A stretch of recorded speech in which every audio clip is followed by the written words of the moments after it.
Welcome to the Geek and I podcasts. We are part of the Geek News Now podcast network. You can find us online at facebook.com/geekandI. We are sponsored by Sumner Twins Talent. Visit them online at facebook.com/SumnerTwins. And by Metallic Dice Games. Everything you need for your gaming experience. Use promo code GNN at checkout and save 10%. And let us bring in my co-host this week and every week, the ever dapper groove master, Jeff Dickinson. Hey, Jeffrey, how are you today, sir? Going pure awesomeness, man. How's it going with you, sir? It is going well. Did you have a good week? Did you do anything special? Oh, yeah, man. Every week's a blessing, especially when we could end up doing another podcast. Isn't that cool or what? Well, that's the end of my week, the week of the recording of the podcast. Do you want to get started by introducing our next guest? Oh, yeah, man. Check this out. This cat's really cool. He is the co-founder and president of the world's first fan-owned entertainment company. It's called legionm. Let's welcome to the show, Jeff Annison. Woo! Oh, do I feel like I should be saluting. Yeah, stand at attention. All right.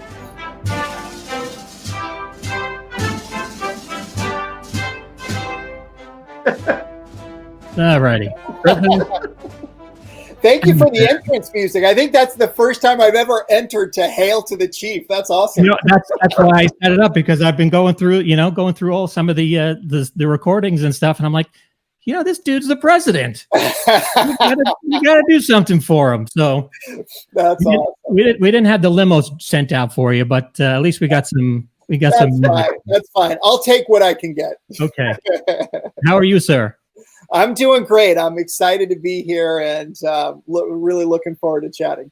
How are things out in California?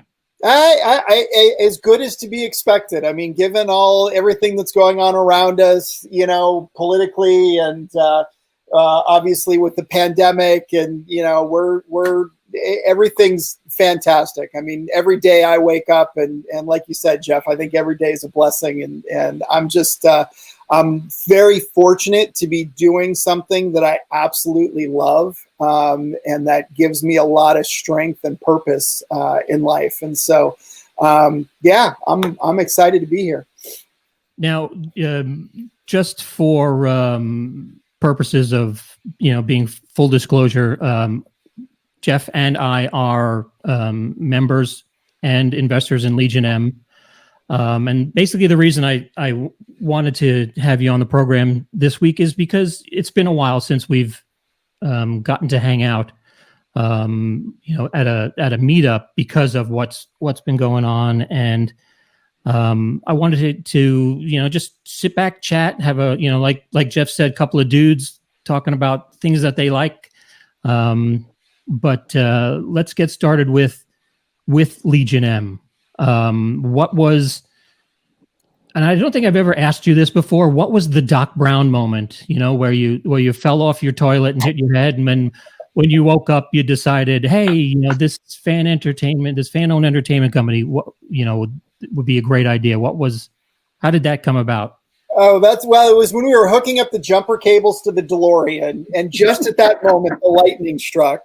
And no, it's, honestly, for legionm, there wasn't a single moment. It was really almost like a series of events that kind of put us in a position of seeing what we thought was literally a once in a lifetime opportunity. And so, just to set the table, Paul's the other co-founder of legionm. We've been working together for over 20 years now. We founded our first startup company along with one other guy named Philip Alvelda, but the three of us started a company in 1999. And that was my first startup company. It was Paul's first startup company, and Philip brought us together. And, we've been serial entrepreneurs ever since. We that first company, Moby TV, I'm happy to talk about that. We were the first ones in the world to put live television on a cell phone back in 2003. And that one was really successful. We won an Emmy Award. We ended up raising $140 million in venture capital. We went from literally 3 guys working in a spare room out of the back of a house to 300, 400 employees around the world as one of the worldwide leaders in streaming television, which back in 2003 was really a novel thing. And so, anyway, so, we did a second company after that, which did kind of okay. It was a startup. It was in business for 8 years, kept people gainfully employed, made a lot of money, but ultimately wasn't able to achieve escape velocity, and we ended up closing it down. And so right about the time that I was closing that down, Paul was wrapping up something that he was doing, and he was working on a project with the Stupid Buddies, Seth Green and the guys over at Stupid Buddies Studios that do Robot Chicken. And at the time, the idea was simply it was a series of kind of content around Stupid Buddies. But that was just about the time that the Jobs Act was being implemented. And the Jobs Act was this revolutionary new set of securities laws that for the first time allows anybody in the United States to invest in a startup. Prior to this, like when we raised the money for our previous startups, you had to only raise money from what's called accredited investors, which are the wealthiest few percent of the population. And there were securities laws that had been set up. They've been on the books since the Great Depression that restricted it so that only people who already had wealth had the ability to invest in a small, risky startup company. It didn't matter how much education you had. It didn't matter how much you understood startups. It didn't matter how much you were investing. It was only the people of means that had the capability to do this. And the Jobs Act changed that. And so we've been monitoring it for a while, and it was just kind of the kind of lightning moment was the recognition that this once in a lifetime change was coming about, and we were actually very well positioned to try and capitalize on it. And so what started off as what was going to be a kind of a venture with Stupid Buddy Studios quickly evolved and exploded into this idea of a fan-owned company that would work with Stupid Buddy Studios as well as dozens or hundreds of other companies to create the world's first fan-owned entertainment company. Now, being fan-owned, how are the fans involved other than in investing? Yeah, well, it's a great question. So it's at the end of the day, when you invest in a company, you are a part owner of that company. And so all of us on this call are investors, and so we all own a little bit of the company. I'm an investor in that I've invested time as well as my own sweat equity, to have shares. But I'm also, as president of the company, I'm one of the managers of the company. And as a manager of the company, my job is to run the company to benefit the shareholders. That's the whole management team's job. Paul, myself, Terry, David, we all effectively work for you guys and our shareholders. And the whole premise behind the company is that if you can have an entertainment company that's owned by a large group of fans, then you have competitive advantages when you're releasing a movie or trying to develop a new IP or whatever it is that you're trying to do. And so our job as the management team is to please our shareholders. And we do that, first and foremost, our job is to take your investment. If you invest $100, we want to turn it into $1,000 or $10,000. But we also want to do that in a way that kind of that you want us to, if that makes sense. It's because of the fact that we are owned by fans as opposed to Wall Street investors we are focused on more than simply the bottom line. And so we are constantly trying to engage our shareholder base and figure out, like, what do you want to see? Like, what are the shows that you think are going to be successful? We build tools like Film Scout, which I'd be happy to talk about more, that are specifically designed to get that information. And it really serves two purposes. One is we want to give you, as a shareholder in the company, a voice in the decisions that we make. But second of all, we also believe that leveraging this wisdom of the crowd, harnessing the collective opinions of, right now we've got 25,000 investors. Our long-term goal is to get to 1 million, but harnessing those collective insights and wisdom and experience and ideas gives us an advantage that no other company has. I mean, every entertainment company has to make decisions. What do they greenlight? What do they pass on? What do they invest in? What do they not? What do they buy at Sundance? These decisions are typically made by one or two people, or maybe a small committee of people. But at the end of the day, they have to rely on gut instinct and intuition. And we think that that's fine, but we think that there's a better way. And this idea of harnessing the collective wisdom of the crowd from our shareholder base is something that we think can make us more effective as an entertainment company. And I think, there's probably thought processes that go in, and people say, you have 25,000 investors and who knows how many, in the members only group on Facebook, but how, everybody has a different taste. And I think that, is it true that you would look at this like, some people would like this movie, but because they're invested, they're still going to go out and talk about it to their friends that might be interested in something, even though, I may not be as 100%, behind movie X, but I know my next door neighbor loves movies like movie X. So yes. I'm going to go talk to them about it. And then that helps me in return. Yeah, that's a really smart point, because I think one of the things that's interesting, like just take movies for an example. I mean, legionm we do movies where we've got a number of TV shows that are in development. We've done some virtual reality, we've done comic books, but if you just take movies as an example, we all like different things. And I feel like movies are one thing that we should all be able to talk about.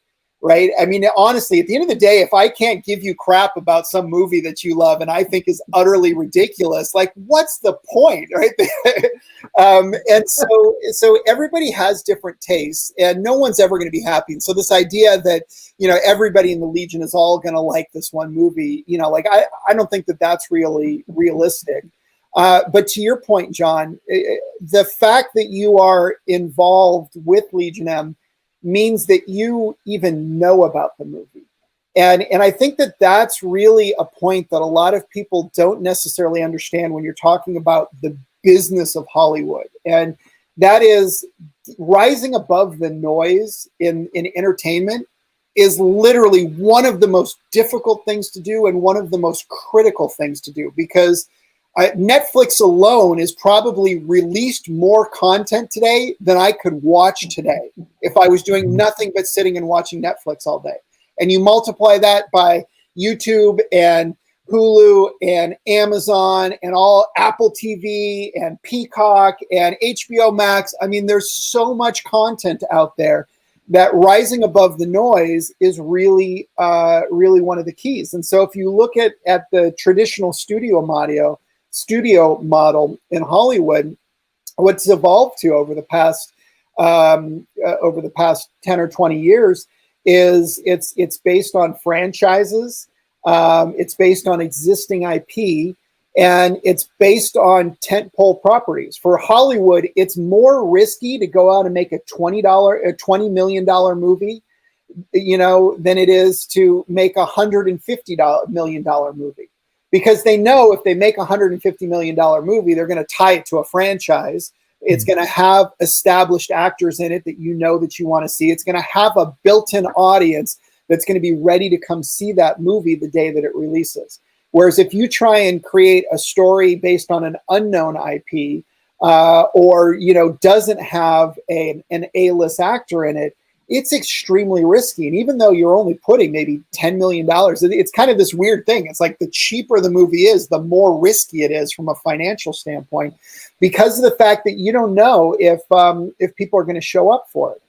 And so it's really a shame, because if you think about it, if you go back 20, 25 years, look at the top 10, top 20 movies, they're mostly original stories. If you look at it today, it's all franchises. And we've talked to people like Dean Devlin that have said, he was one of the creators of Stargate, the original Stargate movie that launched a franchise. He said, you could not do that movie today. Like, you could have maybe, renamed it War of the Worlds, or, and adapted it to an existing IP.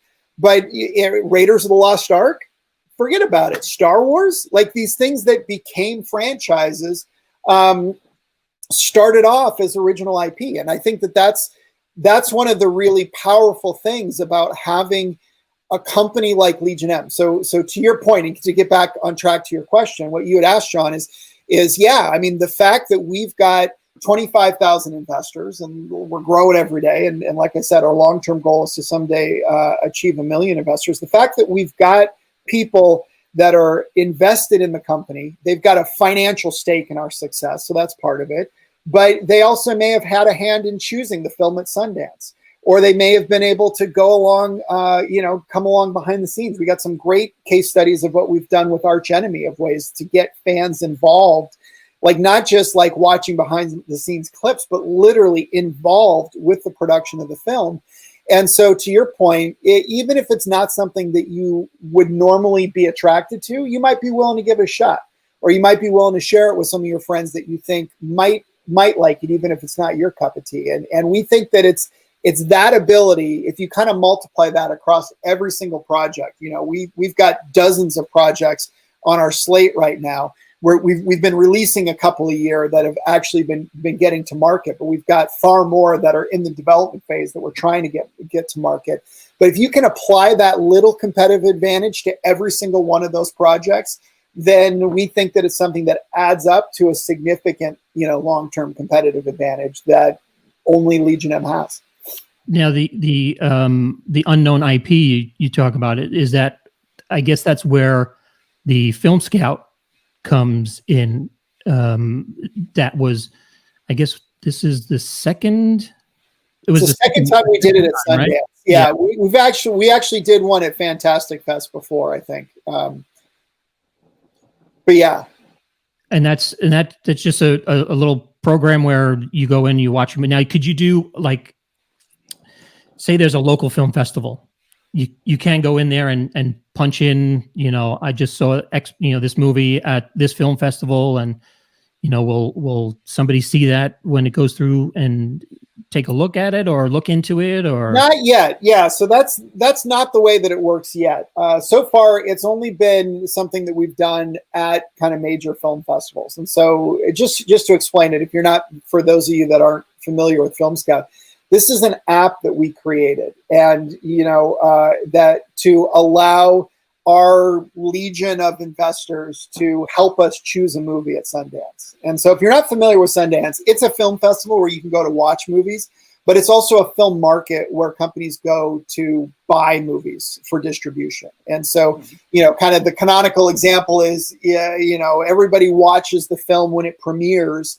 at Sundance. Most of these movies are brand new. A lot of them have never played any place before. In fact, when we were there with Mandy a couple of years ago, they literally flew the final cut of the movie from an editing bay in Belgium to a Starbucks parking lot in Park City so they could hand it to the projectionist so they could play it in the theater that night. And was it even dry? I assume so, because it worked. I was in the theater and it worked. But anyway, so, these are brand new movies. And so the lights dim, it plays, the audience cheers at the end. Hopefully they cheer. And what you're hoping is the filmmaker and the producers is that some of the distributors in the audience like the movie and they want to stick around and talk to you afterwards. And what you really want is 2 or more of them to stick around, because they both want the movie, or 3 or more of them. And then what literally happens is they will negotiate all night long until 4 or 5 a.m. in the morning. And then they issue the press release that Hulu just bought this, Palm Springs for $20 million or whatever the deal is, outbidding Netflix and Warner Brothers. So that's kind of like a little bit of the inside baseball of how Sundance works on the business side of it. And so for us as a company, we wanted to go to Sundance and find a film to, like, we're not really big enough yet. We don't have enough money to go buy most of the films at Sundance, but we could partner on a lot of the films at Sundance. But this year there were 124 films that we could consider. And so trying to figure out, okay, what do we want to watch is a daunting task. And so we built this app that allows anybody from anywhere in the world, you can log in. We made a game out of it. And the whole thing was gamified. And you could look at movies. You can't watch them, but you could look at the who's in it, what it's about, see images from it. The exact same information that when you're scrolling through Netflix, like that's what you look at and make your decision what you're going to watch. That's the information that you had access to. And then you had the opportunity to tell us what you liked and predict what you think would be successful. And so we had literally thousands of people from around the world participate in that part, so that when we got to Sundance, it wasn't a list of 124 films that we were considering. It was maybe 10 to 20. And these are the ones that we've demonstrated people are most interested in seeing. Then at Sundance, there are hundreds of legionm people at Sundance. Some of them are people that go to Sundance every year, and maybe that's how they met us, was because we met them at Sundance, and now we're just part of their thing.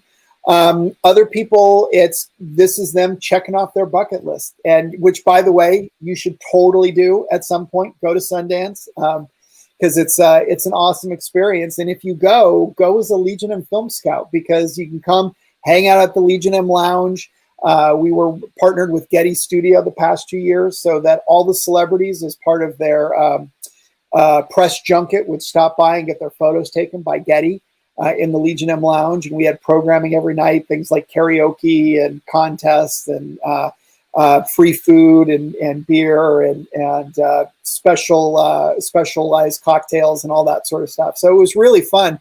But you also get to, you go to movies when you go to Sundance. And if you're there as a legionm film scout, when you're done, we ask you to fill out a review where you talk about like what you liked and didn't like about it. And so it's the combination of that data, the thousands of people around the world telling us what they want to see, and the hundreds of boots on the ground at Sundance that are watching films and filing reviews.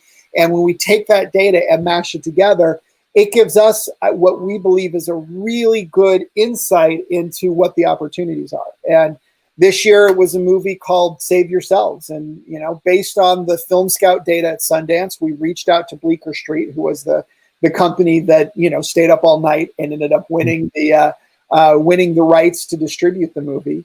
And once they had won it, we reached out to them and we started talking, and we struck a deal with them where we basically earned a stake in the film. So now if you're an investor in legionm, by the transitive property, you literally have a stake in the outcome of Save Yourselves. And we released that in conjunction with Bleecker about a month ago. Now, how That's has... Sorry, go ahead, John. Well, for me, part of what I love what you're doing is because as a fan who grew up as a fanboy that watched George Lucas and Scorsese and Spielberg to get together to start their own thing, to become their own entity, which is franchises like you're talking about. But most importantly is our souls, like my good friend Kevin Smith. He went to Sundance shopping Clerks. Yep. He made that on his own way, his own budget. With his credit cards. He was one of the ones that got me inspired to do movies and to be a part of the industry. And what fascinated me the most about legionm is that now I have a voice that's on a bigger scale than I ever had before. So, sir, thank you so much for what you're doing. Oh, well, thank you. Thank you for being a part of it. So how has 2020 and the virus and everything affected with the choosing of movies with with the Film Scout program and no festivals opening up and everything being done online. Yeah. Well, it's really, I mean, it's such a dynamic period, and I mean, for everybody, and I mean, obviously, it's been devastating for so many folks in so many industries. Specifically in the entertainment realm, theatrical distribution of films has been devastated, and there's, I think, there's been reports of theater, these massive theater chains that are on the brink of bankruptcy. And I think that a lot of independent theaters, you think of art houses and mom and pop theaters and these small chains, I think honestly, a lot of them are in danger of going away and never coming back, just because the fact is theaters have been closed for most of the year. And when they've been open at maybe 25% capacity. And even if they're at 25% capacity, there's no new movies coming out, because it's really kind of a fascinating time. If you're looking at big studios, right? So there were a bunch of movies slated to come out, back in March, April, May, June, July, August. And, those big releases, there's been experiments where, like, for example, Mulan, which is a huge tentpole feature, went direct to Disney Plus. And I think that that's an experiment. I don't personally know how that experiment worked out for Disney. I think we'll find out if they start to do more and more of that, or if they don't do it again. But for most of these movies, the fact is, right now, when you're monetizing a film, there's a theatrical window where people will go pay, $15, 20, 10 to $15 a ticket to go see it in a theater. Then there's a second window that usually is like 90 days later, where people will rent it on demand. And how many times have you gone to see a movie in a theater and then gone and rented it on demand when it came out 30 days later? Like, for movies that you love, and especially for the big tentpoles, that's something that you do. And then there's another window that's usually 3 or 4 months later, where it comes out and now it's free on Hulu or Netflix or something like that. And each one of those represents a big bite of money that the studio gets to offset the cost of making that film. And so the problem is that when you take away that first bite of theatrical, that completely breaks the economics for some films, because you're not going to rent it twice. It's not like you rent it once and then rent it again. So it really, it takes a huge bite at the apple away from the studios. And so for the really big films, the stuff like Black Widow and Bond and Free Guy and Dune, these are all just in the can. And, they're going to come out like once theaters start to come back, because the studios need that money in order to justify the expense that they split on the film. But what that has created is a little bit of a vacuum, which can create an opportunity for smaller films to take advantage of that. Because, like I said, so there's these windows. And so if there's a train, if you think of it, there's a train of movies that are going through the movie theater, Black Widow 1 week, James Bond the next week, Dune the week after. That they go through in that order, and then 3 months later they go through iTunes in that same order, right? And all Amazon and all the places where you rent movies. And so the fact that they're not going through the first station means they're also not going through the second station. And so for some of these smaller films, it creates an opportunity maybe for them to do a little bit more in theaters than they, get into more theaters than they normally would. Although, like I said, what we've seen, because we've had a couple of releases in the past couple of weeks, is that theatrical is really tough. But people are at home. They're watching more, streaming than ever. They're still renting movies. And so that second bite of the apple for films that were not necessarily reliant on theatrical, it creates opportunities for them, because there's a lot of movies that are not designed around the theatrical experience. Like, the theatrical is nice, but really their bread and butter is going to be when the film comes out on demand and then when it comes out on streaming. Now, what was the last movie you went to see in a theater and sat down with a bucket of popcorn? The last one I saw was Save Yourselves, and part of that, and I had to travel to see it because it's not playing anywhere near me. I had to travel. One day I traveled 2.5 hours so I could go out to a meetup in Rockland, which was a haul from me, but that was one of the closest places that I could see it. And so the other time was a little bit closer, but literally it was kind of a late show. It was like a 10 p.m. showing. It was in a huge theater, not a huge, but a good sized theater with probably 45 luxury recliner seats, right?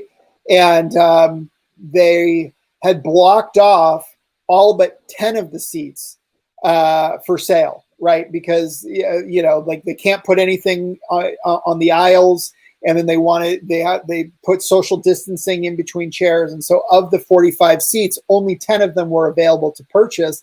The 7 p.m. showing sold out, with a whopping 10 seats. So we decided to see the 10 p.m. showing, and there was nobody in it. So it was myself and I had my 2 daughters with me, and we had the entire theater to ourselves. So yeah, that's kind of the state of the world today. Yeah, I haven't been to a movie since February. I suffered through The Invisible Man. Oh my God, that's what you ended on? Yeah. 2020 has been all downhill from there.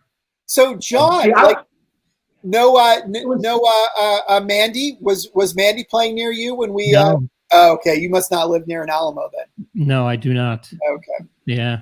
How about you, Jeff? What was the last movie that you saw in a theater? I was going to say it was December for Star Wars, the last Star Wars film. Okay.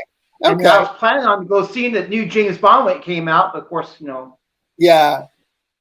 I had my whole summer, my whole calendar was booked, with I'm going this week, I'm going this week, I'm going this week, and it just stopped.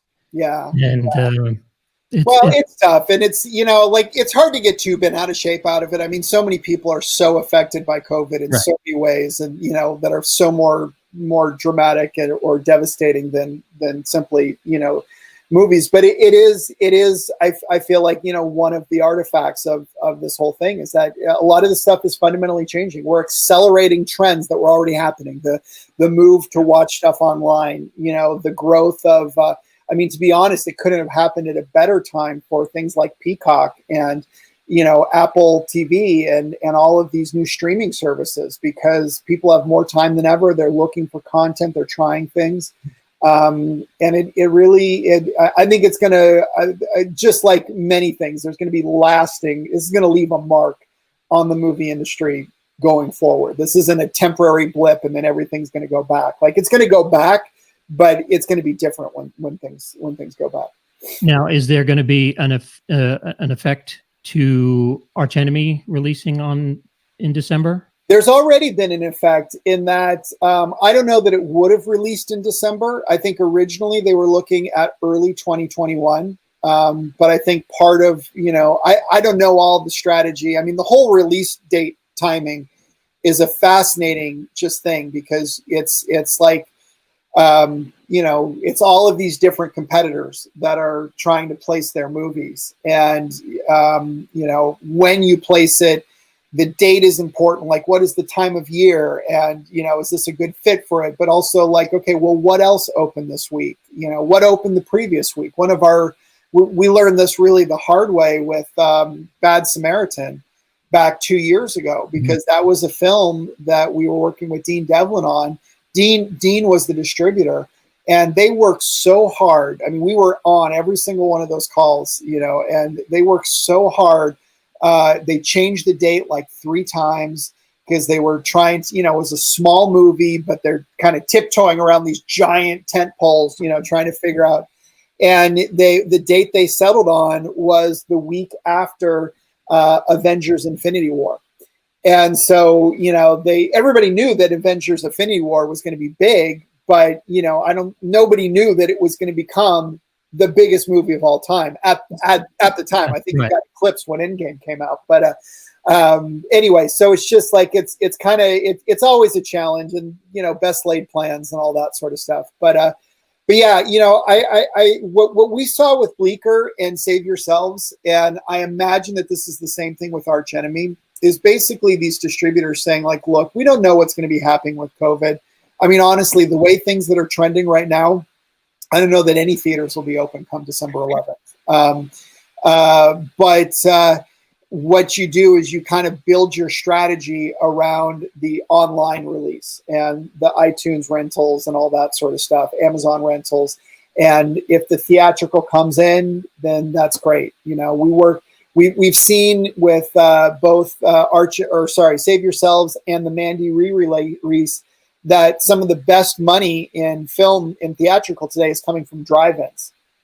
Which I got to say actually warms my heart a little bit because I've always been a huge drive-in fan, and the fact that they're having a complete renaissance, and some of the most valuable real estate in entertainment today is the lot that hosts the flea market on Sundays I just love it. Well, they had a drive-in 2 weeks ago here in the parking lot of the Walmart. Yes, yeah. And my wife's like, "You want to go watch a movie?" I'm like, "Not at Walmart."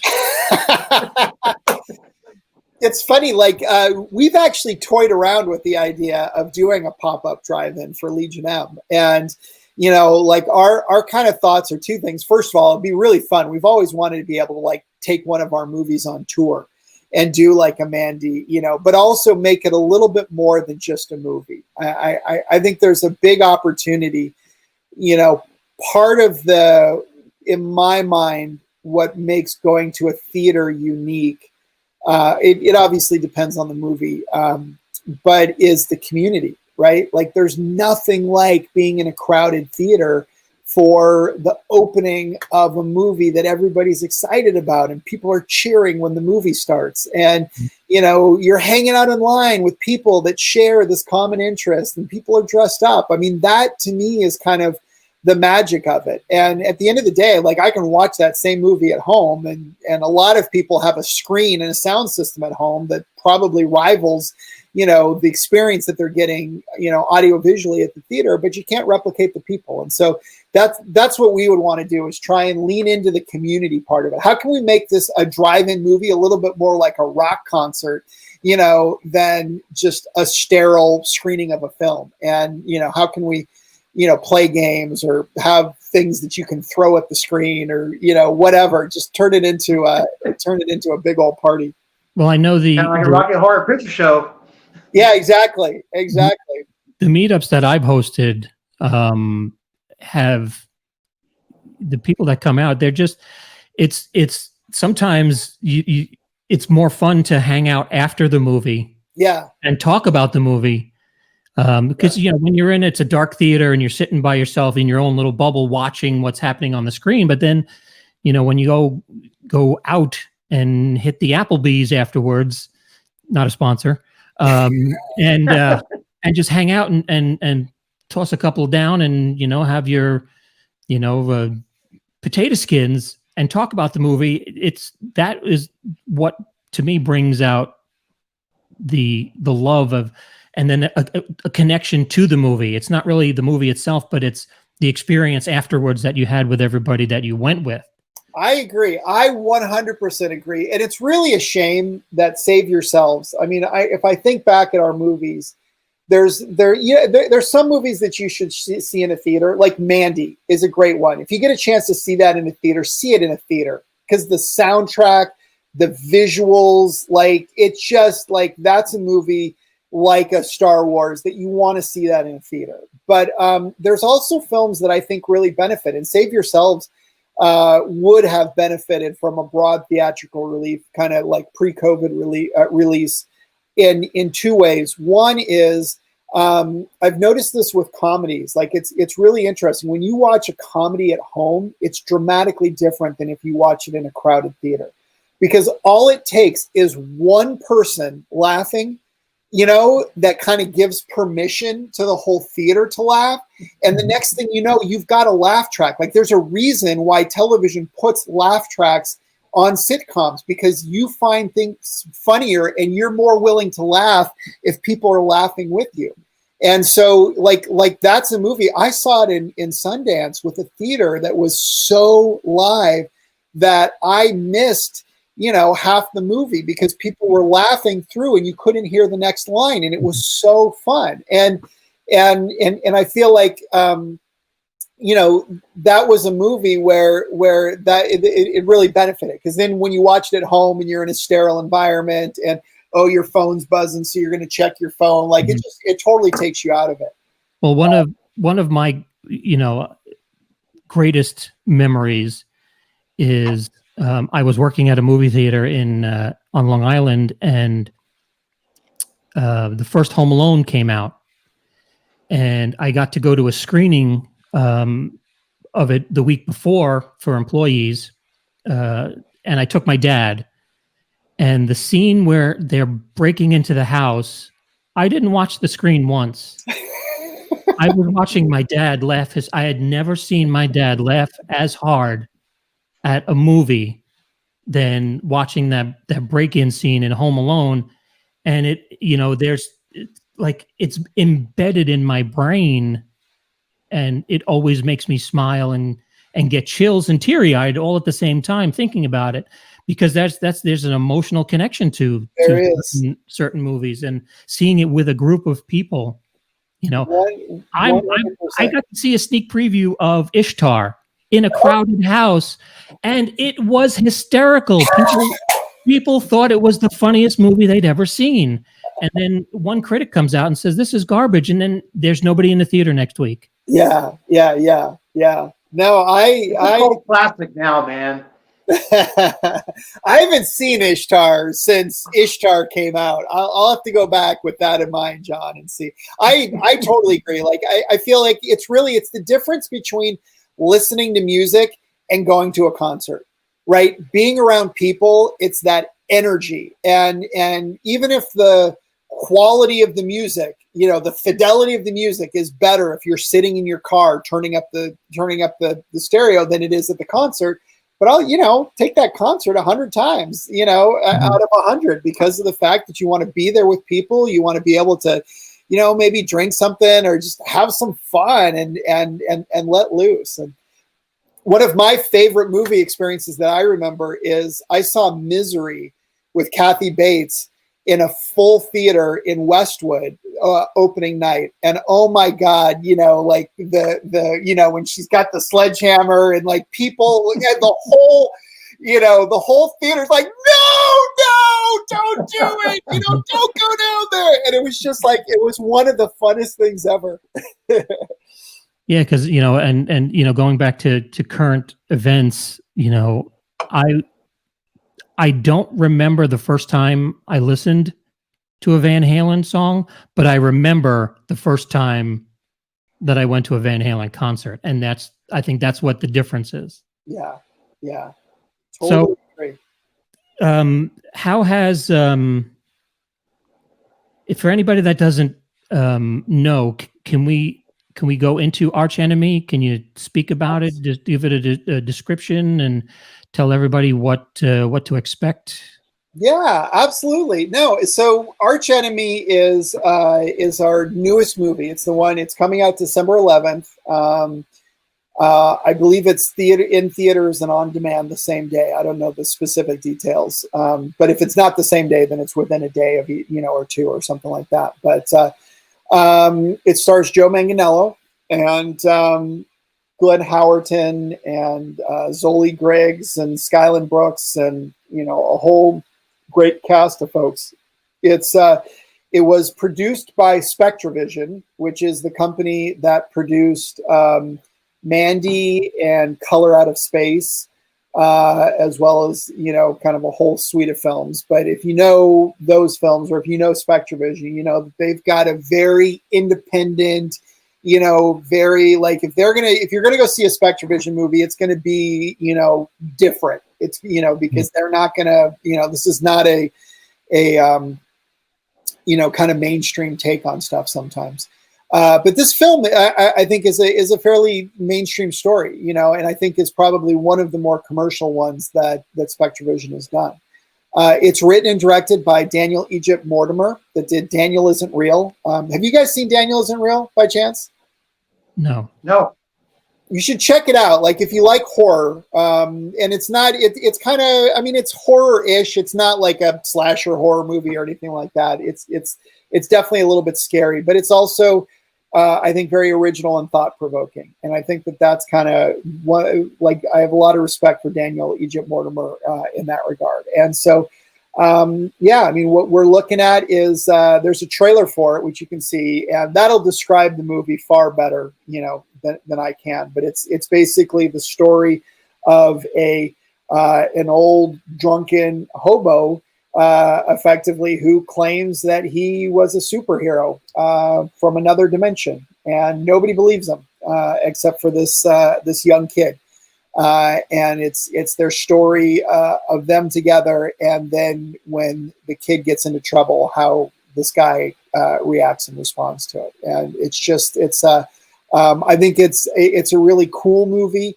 It's a totally different, you know, kind of take, and it's fun and original. Like, we're super excited about it, and like I said earlier, legionm was heavily more involved than we ever have been in the production of the film. So, you know, like if you go in, you'll see the legionm logo at the front of the movie instead of at the end of the movie, the way that it is a lot of times when we get involved late. The car that Joe Manganiello drives came from a legionm member or a legionm investor. And what happened was, when they got into filming, they had a bunch of production needs. And we said, well, hey, we got a lot of shareholders that might be interested. Like, what do you guys need? Do you need extras? And they're like, yeah. So we supplied extras. You'll see a bunch of legionm extras in that movie. They were like, what else do you need? And they're like, really? And so one of the things that they were going to do was they were going to rent a car, you know, a movie car, and they were going to have to damage it during the filming. And they're like, you know, but if you've got somebody that's got a car, like, we're going to fix the damage, right? We're going to have to replace their windshield. But and so we created a web page where people that had cars that fit the description of what the director was looking for, which was like he was looking for like a modern day Dodge Challenger or something like that. And people submitted. And one of the cars that submitted wasn't a modern day Dodge Challenger-ish vehicle. It was a vintage El Camino. And the director said, holy, that's the one that I want. And so we ended up, and that investor just happened to be, you know, in a situation where he could take the time off, and he brought his car, and he was on set every day, and his car is in the movie. And now it's, you know, he drives the movie car, which is, you know, is super cool. And so those are just kind of some of the examples. I mean, those are probably some of the best examples of ways that, again, we feel, this goes back to what I was saying, as managers of the company, we want to do more than have you financially invest in the company. We want to figure out ways that we can open the gates of Hollywood and allow our investors to participate. And particularly when it's in ways like this, where it can actually benefit the film and help the production. And again, we're only 4 years into this, but we're constantly experimenting when we're trying new things, and some of them work and some of them don't. But at the end of the day, we've got now all these different case studies that when we're engaging with a new director, we're like, oh, well, you know, we've done this before. Would you like to do that? And, you know, a lot of them are like, oh, wow, you can do that. That's awesome. And investing is open right now in round 7, correct? Yes. Yeah. We have a round open now. It's not always open.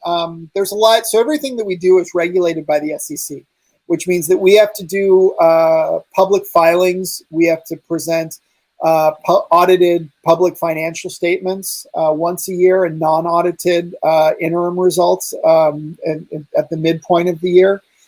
We have to go through bad actors checks. Anytime we're going to open a new round under a regulation, we've got to file paperwork for it. And so there's a lot that goes into it, and we're not always open, but we do happen to be open now. You can, if it's anything, if you're interested in checking it out, you can go to legionm.com and you'll find links there. We aim to make it as easy as possible to get involved, and you can also join legionm for free if for folks that are not. If you're not ready to invest, or you're not sure about investing, or you don't have money right now, or whatever, if you want to just check it out before you jump in, you can join for free. And we've got a free members only Facebook group that you can join. And we do things all the time. Like we're looking right now if there's a way for us to do a virtual premiere for Arch Enemy. We did an actual premiere. It premiered at Beyond Fest in Los Angeles, and it was at a drive-in movie theater, and so we literally bought half of the I don't know, not seats, the stalls, the spots in the drive-in movie theater. Mm-hmm. We bought half of them, and then sold them to the Legion just at price. Like, we weren't trying to make money; it was just we wanted to reserve them because those showings always sell out. And so, I think we had like 150 people at that drive-in movie to see the opening night premiere with, the cast was there, the director was there, all of the producers and everybody involved. And so we did that, and that's great for people that are in LA, but we always want to try and find ways that we can expand that. And so we've talked about doing some sort of virtual premiere party where maybe people from around the world, frankly, could join us for a night, before it comes out. Well, that's something that I saw online, and I was like, oh, why can't I just live a little bit closer? Yeah, it's really tough. And, it's funny because, like, a lot of people, you're fortunate, John, because, you're in Texas and have had the chance to come out to Fantastic Fest and stuff like that, but there's really only, Austin, we did the George R. R. Martin screening of Tolkien in, was it Albuquerque? We've done stuff in New York, we've done stuff in LA, we've done stuff in Chicago, but it's really hard. Like, just geography is hard. And so, we have a small team, and I'd love nothing more, literally, to just drive around the country and do events. But unfortunately, especially when it takes 3 days, just to drive across Texas. I know. I've driven across Texas, not all the way, but I had to drive. I went to South by Southwest one year, and I drove, and I was hustling. It was a buddy of mine, and we were trying to I think we got from San Francisco to Austin in like 40 hours or something like that. But it was almost nonstop. We were shift driving, so he'd drive while I'd sleep, and vice versa. But yeah, I gained a real appreciation for just how large Texas is and just how little there is in it when you're outside of the major cities. I drove. I had to take my son's car to his military base when he got off of leave, and I drove from Dallas to Palm Springs.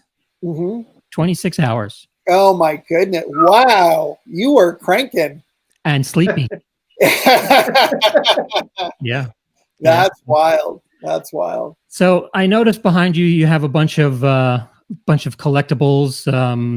I have a bunch of things on here that are on display. The stuff that means stuff to me. Jeff has got, I don't know what Jeff has got behind him there. Looks like arcade. His arcade games. Is there anything that you could share that's special to you? Because we have a new segment that we'd like to introduce to the show just for this occasion. Hopefully going forward also. It's something we call, if you show me yours, I'll show you mine.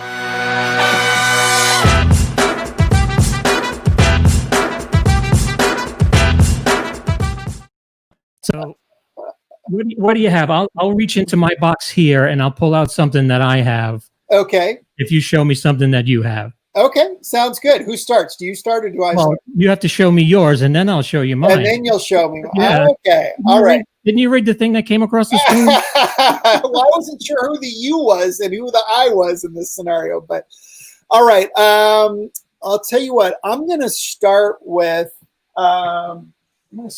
This. So one of my careers, I've had probably what I would consider like 4 different careers in my lifetime so far. I'm only 48, so I still have time for a couple more. But before I was a fan-owned entertainment guy, I was a toy designer. And this is, well, first of all, can you recognize what that is, what character it is? That is a droid. Oh, yeah. It's a destroyer droid from episode 1. And the reason that I have this is because I was working at a division of Hasbro when episode 1 came out. And this was a toy that we had designed. Now, this is obviously a prototype. That's why it's all these crazy clown colors, is because when they're making the first prototypes of it, it's not a prototype. It's a, like a first, the name is escaping me. It's one of the first ones off of the line, right? So a prototype is one of a kind. This is when they're firing up the machines. They've built all the molds for the injection molding for all of these pieces. And the first ones, when they're coming off the line, they just use whatever color plastic happens to be in the machine. So they don't have to, there's a cost to switch over to, whatever. This is probably what plastic was going to be used in the overall thing. Mm-hmm. Anyway, I'll give you one guess as to what this does. It has a special kind of functionality aside from just looking like a destroyer droid. Oh, I don't know. Let's anything. Jeff, John, any idea what this might do? Could be maybe like a transformer. It's not a transformer, but that's a good guess. It's kind of like along those lines. That would be my guess, that it would roll up into a ball and you can shoot it out of something. Yeah, it kind of rolls up a little bit, like it's articulated, but no, it is a candy dispenser.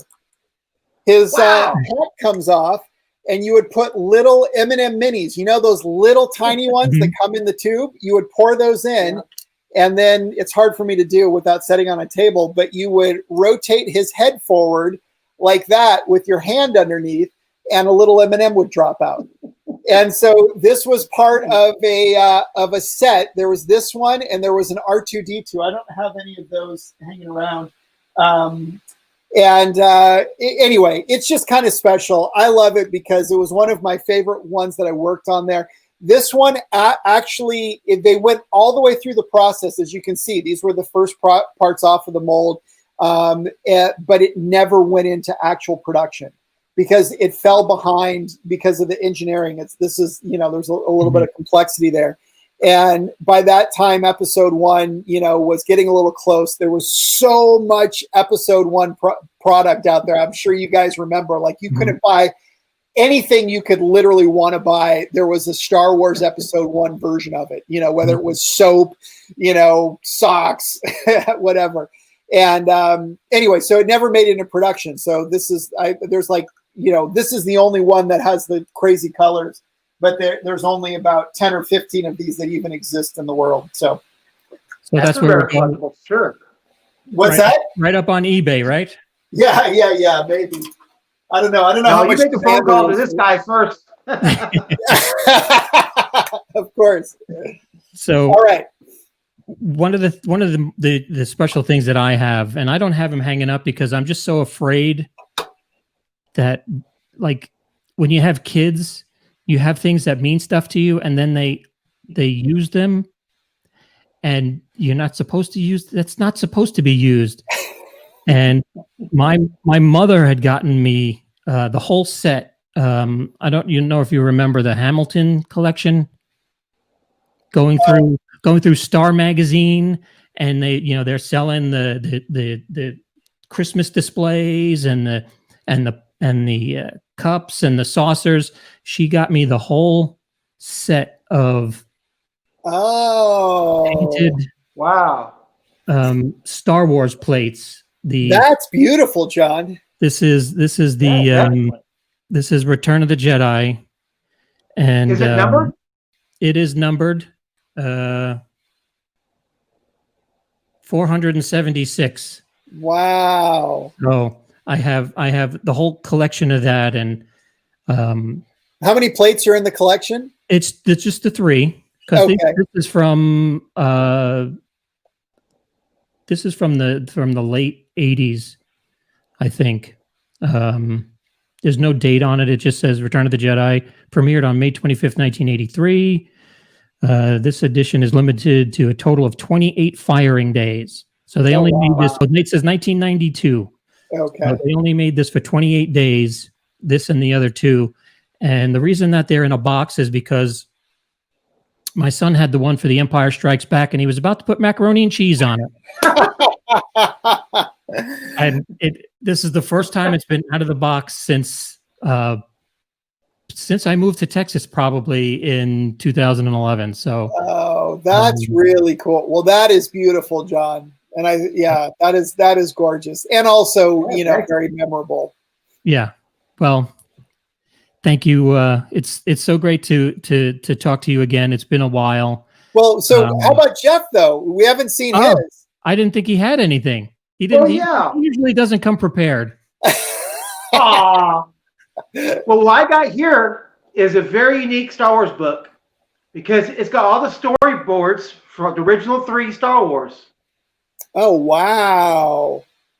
It's released to the public, but it's called there you go. Storyboard Star Wars. All 3 original episodes. Beautiful. I love storyboards. And that's a really cool thing to have, and something like you just put it on your coffee table, and when you're just hanging out, just kind of check it out. I think that's always so cool, and especially for something. It's kind of interesting that all 3 of us chose Star Wars as our special things. Small world, huh? It is. I guess when you hit our age, Star Wars is the thing that got us interested in doing what we're doing. Yeah. Right. So, yeah. I mean, I'm 51. So hopefully to make 52. Yeah, we're the youngsters, old right? Man. Yeah. I'm the whippersnapper on the call. You're young. Get off my lawn. All right. Well, if you guys only knew the days I've gone through. That's right. That's right. He had to do his podcast uphill in the snow. Okay. Yeah. We called you on the rotary phone. Well, Jeff, it's been great to catch up with you. I really miss hanging out at the meetups, and I miss everybody in the local area going to the theaters, and hopefully someday it'll turn around and we'll get back to normal business and whatever normal business was. Yep. So, I agree. I don't think it's an if. I think it's a when, and it'll definitely happen, and I think we're gonna come back better than ever. And legionm, we're excited to, we can't wait to get back to those days, because I think community is so important, and there's so much that you can do virtually like this, and I think there's it's opened the doors to a lot of wonderful things, but there's nothing that replaces the ability to hang out and share a beer and eat barbecue. Right. That's the best part. That's right. That's right. All right. Thank you, sir. Well, thank you guys for having me on the show. Give my best to Paul, Terry, and David, and onward and upward. Onward and upward. Take care. Bye-bye. Bye. All right, Jeff. That'll conclude it again for another week of the Geek and I podcast. Do you have any special thing you'd like to get out there for the Collector Zone? Well, of course, I post my videos almost daily. Please check it out at the Collector Zone YouTube channel. And I appreciate all my new subscribers. It's growing, and I'm beautifully appreciative of every soul. So thank you. All right. And in Jeff Dickinson words, what will we do? Oh, man. Until next time, laters.